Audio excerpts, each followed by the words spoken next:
আসসালামু আলাইকুম দর্শক, কি চমৎকার টমেটো ধরতে পারে দেখেন। শীতকালীন টমেটো, মালচিং পেপার ব্যবহার করা হয়েছে এবং কৃষক কত যত্ন করে এই ফসল ফলিয়েছেন।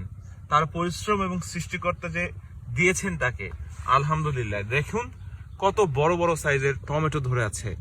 গাছে মনে হবে কেউ এডিটিং করে বসিয়েছে বা প্লাস্টিকের টমেটো ঝুলছে, কিন্তু আসলে তা নয়। আমরা একটু দেখানোর চেষ্টা করি।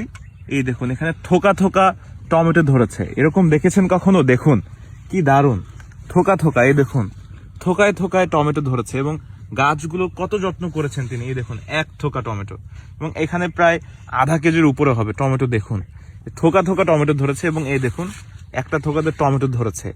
দেখেন প্রযুক্তি এবং কৃষি এগিয়ে যাচ্ছে আমাদের দেশে ব্যাপকভাবে। এই যে আমরা একটু এখানে দেখানোর চেষ্টা করি থোকা থোকা। এরকম টমেটো দেখেছেন কখনো যে থোকা থোকা ধরে? কত চমৎকার। মালচিং পেপার ব্যবহার করা হয়েছে। প্রচন্ড শীত চুয়াডাঙ্গা জেলাতে। এই দেখুন টমেটোগুলো মনে হবে যে কেউ প্লাস্টিক দিয়ে এগুলো রেখেছে, অথবা প্লাস্টিকের টমেটো। এই যে একটু দেখানোর চেষ্টা করি, এই পাশে কত বড় বড় সাইজের টমেটো এখানে আছে। আমরা একটু দেখাই।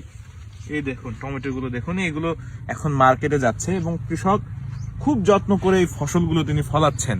এই যে আমরা একটু দেখলাম, রাস্তা দিয়ে যাচ্ছিলাম, দেখলাম চমৎকার লেগেছে।